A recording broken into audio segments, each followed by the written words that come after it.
حتى بعد ما كملنا وجبنا الريزو بس والله ذا طلع مو طيب. طبعا انا ما اختاريت فايكنج برجر هيك يعني من عندي. هلا بالشباب، شلونكم؟ ان شاء الله تكونون بخير.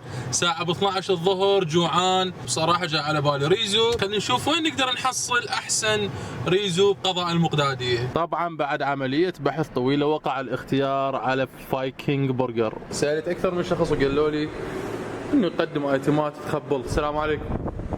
اني بما انه جاي متقصد على الريزو فراح اطلب الحجم الكبير اللي هو ابو 5000. خلينا نجرب الاعشاب مالتهم لان الاعشاب مجربه بغير مكان وحبيته، فخلينا نشوف شنو اختلافه عن فايكنج برجر. اعشاب واحد حبيبي بلا زحمه عليك. قد حسابنا؟ 5000 دقائق بس والله ذا طلع مو طيب. اياب وناخذ الريزو مالتنا ونروح نجربه. حتى بعد ما كملنا وجبنا الريزو من فايكنج نبلش نستطعم. طبعا هذا يكفي 5 نفرات. بسم الله. خلي شويه لقمه كبيره. طل لقمه. حلو.